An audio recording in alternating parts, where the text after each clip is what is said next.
नमस्कार, good evening, शुभ संध्या। Studio की घड़ी में 8:30 हो चुके हैं और श्रोताओं, इस समय है आपके पसंदीदा कार्यक्रम स्पोर्ट्स स्कैन का। और स्पोर्ट्स स्कैन के आज के अंक में मैं हूं अतहर सईद। और श्रोताओं, तमाम खेल खबरों पर हमारे साथ विस्तार से चर्चा करने के लिए हमारे साथ स्टूडियो में मौजूद हैं वरिष्ठ खेल पत्रकार और commentator Kulwinder Singh Kang. Kulwinder, sports scan कार्यक्रम में आपका स्वागत है। अतहर, बहुत बहुत धन्यवाद और सभी सुनने वालों को मेरा नमस्कार। पहले मुख्य समाचारों पर एक नजर। जापान ओपन बैडमिंटन टूर्नामेंट में लक्ष्य सेन पुरुष सिंगल्स और सात्विक साईराज रंकीरेड्डी और चिराग शेट्टी की जोड़ी पुरुष डबल्स के प्री क्वार्टर फाइनल में पहुंची। भारत और वेस्टइंडीज के बीच 3 एकदिवसीय क्रिकेट मैचों की श्रृंखला का पहला मैच कल किंगस्टन ओवल में खेला जाएगा। इंग्लैंड और ऑस्ट्रेलिया के बीच एशेज श्रृंखला का 5वां और अंतिम टेस्ट कल से ओवल में। और फीफा महिला विश्व कप में स्पेन ने जाम्बिया को जबकि जापान ने कोस्टारिका को हराया।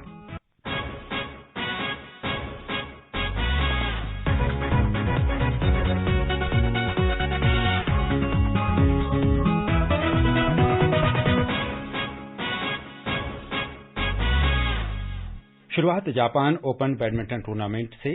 जापान ओपन बैडमिंटन टूर्नामेंट में लक्ष्य सेन पुरुष सिंगल्स और सात्विक साईराज रंकीरेड्डी और चिराग शेट्टी की जोड़ी पुरुष डबल्स के प्री क्वार्टर फाइनल में पहुंच गई है।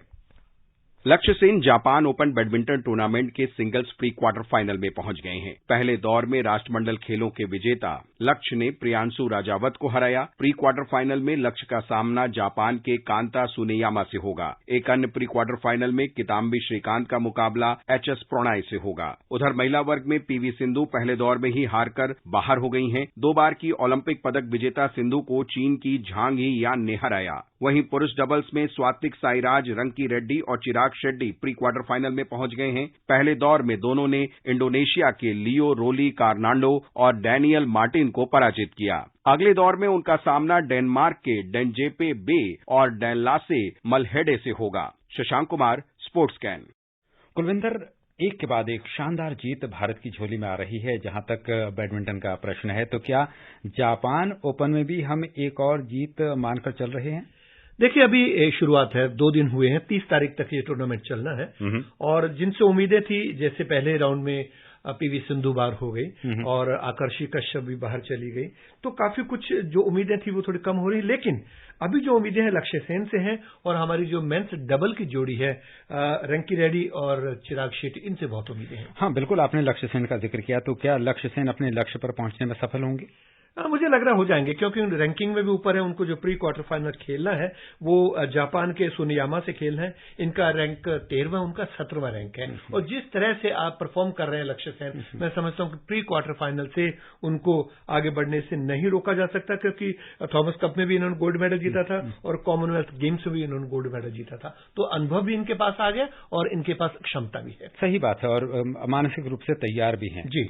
पुरुष डबल्स की बात करें तो पुरुष डबल्स में कुलविंदर, सात्विक साईराज रंकीरेड्डी और चिराग शेट्टी अपने करियर के बेहतरीन दौर में है जहां तक आजकल के टूर्नामेंट्स का प्रश्न है। तो ये शानदार जो परफॉर्मेंस है, प्रदर्शन का जो सिलसिला है, क्या वो जापान ओपन में भी कंटिन्यू रहने की उम्मीद कर रहे हैं आप? मुझे लग रहा है बिल्कुल होगा। स्विस ओपन जीता, मलेशिया जीता, कोरिया जीता, तो अब यहां पर जापान ओपन में भी जिस तरह से उनका रैंकिंग में दूसरे नंबर पर है और जो आज उन्होंने प्रदर्शन किया और जो एक क्या कहते गिनीज बुक का रिकॉर्ड बनाया, 565 किलोमीटर की रफ्तार से स्मैश करके रंकीरेड्डी ने, तो मैं समझता कि इस वक्त पीक पर है।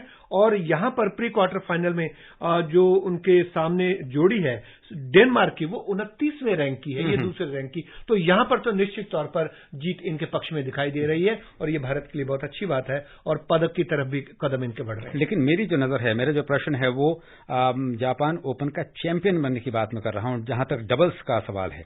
चैंपियंस अभी बहुत दूर की बात है। देखिए, काफी दिन पड़े हैं, 30 तारीख को फाइनल होगा। तो जिस लय से खेल रहे हैं, टक्कर जबरदस्त देंगे।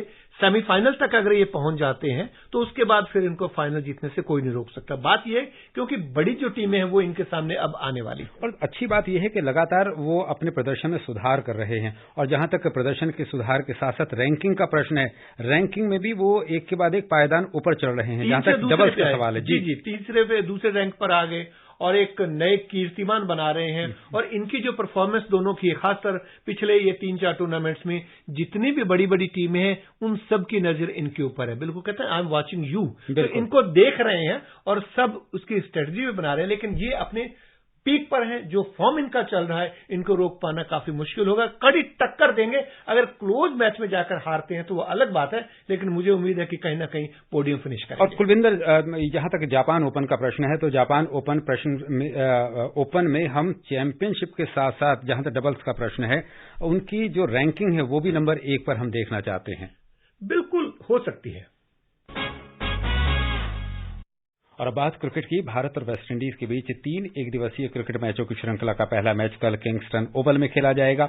ये मैच भारतीय समय के अनुसार शाम 7 बजे शुरू होगा, जबकि दूसरा मैच इसी मैदान पर शनिवार को और तीसरा और अंतिम मैच त्रिनिदाद के तारुबा में 1 अगस्त को होगा।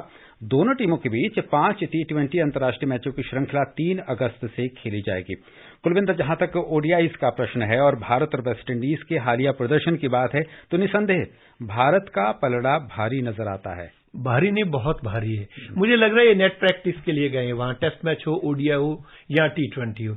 जिस तरह से प्रदर्शन की अगर हम बात करें, आप ये मान लीजिए कि जितने खिलाड़ी ओडीआई के लिए वेस्टइंडीज की तरफ से इस टूर्नामेंट में खेलेंगे, वो उन्होंने केवल 414 मैच खेले हैं। और अगर हम रोहित, कोहली और जडेजा की बात करें, उन्होंने लगभग 700 के आसपास मैच खेले हैं।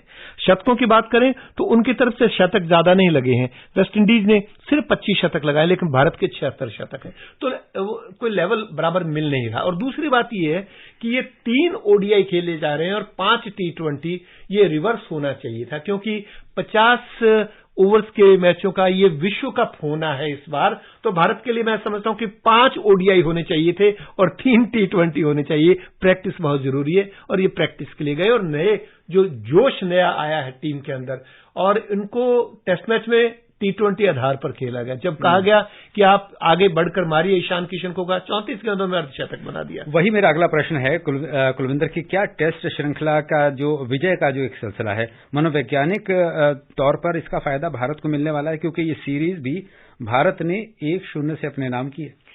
ये 2-0 से होती तो ज्यादा अच्छी रहती। बारिश ने 5वां दिन बर्बाद कर दिया और ये 2023-2025 के वर्ल्ड टेस्ट चैंपियनशिप के लिए भी अंक मिलने थे। भारत कहां पहले नंबर पर होता, लेकिन औसत निकाल के भारत 66% अंकों के साथ दूसरे स्थान पर है ऑस्ट्रेलिया के बाद। तो मैं समझता हूं कि इसको यहां पर भारत को जितना ज्यादा एक्सपोजर मिल सके सभी खिलाड़ियों को, जितना ज्यादा अच्छा प्रदर्शन कर सकें, ये ओडीआई वर्ल्ड कप के लिए भारत की एक बहुत बड़ी प्रैक्टिस है। और नेट प्रैक्टिस इसको कह सकते हैं, प्रैक्टिस तो अलग बात है। अच्छा, एक दिवसीय मैचों की श्रृंखला में आप बल्लेबाजी और गेंदबाजी दोनों की अगर हम चर्चा करें तो किन भारतीय खिलाड़ियों से बेहतर प्रदर्शन की आप अपेक्षा करते हैं, उम्मीद करते हैं, जहां तक इस श्रृंखला की बात है? देखिए, इसमें सभी खिलाड़ी चलेंगे। मैं समझता हूं कि सूर्य कुमार यादव इस ओडीआई में खेल रहे हैं, टीम में हैं। इसके अलावा संजू सैमसन को शामिल किया गया। भारत ने देखिए 16 जो टेस्ट मैच के खिलाड़ी थे, उनमें से 10 खिलाड़ी सेम जो कि ओडीआई के लिए भी चुने हैं। वेस्टइंडीज की बात करें, केवल 3 खिलाड़ी रख पाए। उनकी टीम बिल्कुल अलग है। वेस्टइंडीज की टीम इस समय पुनर्निर्माण के दौर से गुजर रही है। उनके बोर्ड में सब कुछ अच्छा नहीं चल रहा। वो अपने देश के लिए नहीं खेलना चाहते। अलग अलग टापू हैं। वो T20 सीरीज खेलने के लिए दूसरे देशों में तरजीह देते हैं अपने देश के लिए खेलने से। तो एक ना बिखरी बिखरी टीम है और उसके सामने यहां भारत का हर खिलाड़ी, चाहे वो रोहित है, गिल है, विराट कोहली, सूर्य कुमार। और आपको एक बात और बता दूं हमारे सुनने वालों के लिए कि वेस्टइंडीज की जो ये पूरी टीम है, उन्होंने अभी तक कुल मिलाकर 10,012 रन बनाए हैं और अकेले विराट कोहली के 12,898 रन है। ये अंक बता रहे हैं अंतर। चलिए आगे बढ़ते हैं, रैंकिंग की बात करते हैं कुलविंदर। आईसीसी की आज जारी पुरुष टेस्ट रैंकिंग में रोहित शर्मा, मोहम्मद सिराज और रविंद्र जडेजा की रैंकिंग में सुधार हुआ है। त्रिनिदाद में वेस्टइंडीज के साथ दूसरा टेस्ट मैच ड्रॉ होने के बाद रोहित शर्मा बल्लेबाजों की रैंकिंग में 9वें स्थान पर पहुंच गए हैं, जबकि यशस्वी जायसवाल 10 स्थानों की छलांग लगाकर करियर की नई ऊंचाई हासिल करते हुए 63वें स्थान पर पहुंचे। न्यूजीलैंड के केन विलियमसन शीर्ष पर बने हुए हैं। ऑस्ट्रेलिया के मानस लाबुशेन दूसरे और जो रूट तीसरे स्थान पर हैं। गेंदबाजी की बात करें तो मोहम्मद सिराज 6 स्थान की छलांग लगाकर करियर के सर्वश्रेष्ठ 33वें स्थान पर पहुंच गए हैं। ऑलराउंडर्स की सूची में रविंद्र जडेजा 6ठे स्थान पर आ गए हैं। एक सवाल कुलविंदर आपसे, रोहित शर्मा ने काफी समय के बाद शीर्ष 10 में जगह बनाई है, और क्या और बेहतरी की आशा की जा सकती है जहां तक रोहित शर्मा का प्रश्न है? बिल्कुल की जा सकती है। अभी ये देखिए, इनको 3 ओडीआई और 5 T20 खेलने हैं। रोहित शर्मा के लिए बिल्कुल एक अच्छा अभ्यास का मौका है और पीछे कुछ कप्तानी का दबाव भी था। कुछ आईपीएल का दबाव भी था, तो बहुत से दबावों को उन्होंने झेला है, लेकिन अब जाकर रोहित शर्मा ट्रैक पकड़ रहे हैं, ये भारत के लिए बहुत अच्छी बात है। और अगर हम बात करें भारत के दृष्टिकोण से, तो मैं समझता हूं कि भारत यहां पर इस श्रृंखला के बाद भारत को ओडीआई वर्ल्ड कप से पहले 3 मैच खेलने हैं ऑस्ट्रेलिया के साथ, और बाद में फिर वर्ल्ड कप के बाद इंग्लैंड की मेजबानी करेगा। तो मैं समझता हूं कि भारत के सभी खिलाड़ी बहुत अच्छा प्रदर्शन करेंगे, और ये सीरीज जो अभी वेस्टइंडीज से टेस्ट की जीती है, ये भारत की लगातार 10वीं टेस्ट जीत है वेस्टइंडीज के खिलाफ। आगे बढ़ते हैं। इंग्लैंड और ऑस्ट्रेलिया के बीच 5वां और अंतिम एशेज टेस्ट कल से ओवल में खेला जाएगा। इंग्लैंड ने अपनी अंतिम एकादश की घोषणा कर दी है। ऑस्ट्रेलिया की टीम 22 वर्षों में इंग्लैंड की धरती पर अपनी पहली एशेज सीरीज जीतने का प्रयास करेगी। ओल्ड ट्रैफर्ड में चौथा टेस्ट मैच बारिश के कारण ड्रॉ हुआ था। इंग्लैंड अब ओवल में 5वां और अंतिम एशेज टेस्ट जीतने और श्रृंखला को 2-2 से ड्रॉ कर शानदार अंत कर सकता है। एशेज के समापन के बाद टेस्ट क्रिकेट में इंग्लैंड का अगला दौरा 25 जनवरी से 11 मार्च तक हैदराबाद, विशाखापत्तनम, राजकोट, रांची और धर्मशाला में भारत का 5 मैचों का जो है दौरा होगा। कुलविंदर, बड़ी प्रतिष्ठित सीरीज होती है जहां तक टेस्ट मैचों की बात है, तो क्या इंग्लैंड के ये सीरीज जीतने में कामयाब होने के चांसेस हैं, या फिर ऑस्ट्रेलिया अपना 22 साल का सूखा समाप्त करने में कामयाब होगा? देखिए, इंग्लैंड ये सीरीज जीत नहीं सकता, बराबर जरूर कर सकता है, क्योंकि 2-1 से ऑस्ट्रेलिया आगे है जी।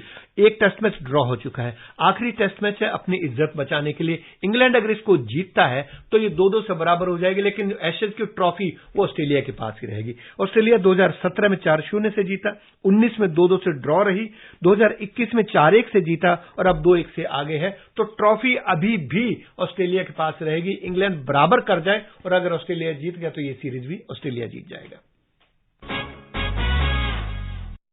और अब बात फुटबॉल की। खेल मंत्री अनुराग सिंह ठाकुर ने आज कहा कि सभी फुटबॉल प्रेमियों के लिए अच्छी खबर है कि आगामी एशियाई खेलों में भारतीय पुरुष और महिला फुटबॉल टीमें भाग लेंगी। एक ट्वीट में श्री ठाकुर ने कहा कि मंत्रालय ने यह निर्णय लिया है कि इन दोनों टीमों की भागीदारी सुनिश्चित करने के लिए नियमों में ढील देने का फैसला किया गया है। वर्तमान मानदंडों के अनुसार दोनों टीम क्वालिफाई नहीं कर रही थीं। श्री ठाकुर ने कहा कि दोनों टीमें एशियाई खेलों में अपना सर्वश्रेष्ठ प्रदर्शन कर देश को गौरवान्वित करेंगी। प्रतियोगिता के लिए चयन मानदंडों के अनुसार महाद्वीपीय रैंकिंग में शीर्ष 8 पर रहने वाली टीमों को ही एशियाई खेलों में खेलने की अनुमति है। बड़ा अच्छा फैसला है। भारतीय फुटबॉल प्रेमियों के लिए बड़ी खुशी की बात है। 1956 के मेलबर्न ओलंपिक खेलों में भारत सेमीफाइनल में खेला था। उसके बाद से फुटबॉल के लिए कोई ज्यादा अच्छी खबर नहीं। अभी सैफ गेम्स में भारत जीता है, महिला फुटबॉल भी आगे बढ़ रही है। तो मैं समझता हूं कि अगर एशियाई खेलों में दोनों टीमों को खेलने का मौका मिलता है रैंकिंग के आधार पर भी, तो भारतीय फुटबॉल को नई उम्मीदें मिलेंगी और नए खिलाड़ी उभर कर सामने आएंगे और एक माहौल बनेगा फुटबॉल का इस देश में। बहुत धन्यवाद कुलविंदर। आगे बढ़ते हैं, फुटबॉल की ही चर्चा करते हैं। न्यूजीलैंड के डुनेडिन में फीफा महिला विश्व कप के ग्रुप सी के मुकाबलों में स्पेन और जापान ने अपने अपने मैच जीत लिए हैं। स्पेन ने जाम्बिया को 5-0 से, जबकि जापान ने कोस्टारिका को 2-0 से हराया। एक रिपोर्ट। ग्रुप सी के इस एकतरफा मुकाबले में स्पेन ने जाम्बिया को 5-0 से शिकस्त दी। स्पेन की ओर से टेरेसा अबेलेरिया ने 9वें, जेनिफर हरमोसो ने 13वें और 70वें मिनट में गोल किए, जबकि इनबा रेडोनाडो ने मैच के 69वें और 85वें मिनट में गोल किए। दूसरी ओर ग्रुप सी के दूसरे मैच में जापान कोस्टारिका को 2-0 से हराकर लगातार मैच जीतने वाली पहली टीम बन गई है। जापान ने अपने पहले मैच में जाम्बिया को 5-0 से हराया था, जबकि कोस्टारिका को अपने पहले मैच में स्पेन से 3-0 से हार का सामना करना पड़ा। जापान की नाओमोतो हिकारू ने 25वें मिनट में गोल किया। इसके 2 मिनट बाद ही फुजिनो आओबा ने गोल कर जापान को विजयी बढ़त दिलाई। इस प्रकार लगातार 2 जीत के साथ जापान ने महिला विश्व कप अभियान की शानदार शुरुआत की। जापान अब सोमवार को वेलिंगटन में स्पेन से खेलेगा। कल 3 मुकाबले खेले जाएंगे। ग्रुप ई के पहले मैच में अमेरिका का सामना नीदरलैंड से होगा। दूसरे मैच में पुर्तगाल का मुकाबला वियतनाम से होगा। तीसरे मैच में ग्रुप बी में ऑस्ट्रेलिया और नाइजीरिया आमने सामने होंगे। Vishal Sharma, sports can. और श्रोताओं, अब समय हो चला है आपसे विदा लेने का। कल फिर मिलेंगे कुछ और ताजा खेल खबरों के साथ। कुलविंदर, आप हमारे स्टूडियो में आए और तमाम खेल खबरों पर हमारे साथ चर्चा की, इसके लिए आपका बहुत धन्यवाद। धन्यवाद, नमस्कार, शुभ रात्रि। और इसी के साथ स्पोर्ट्स कैन से अनुमति दीजिए अतहर सईद को। नमस्कार।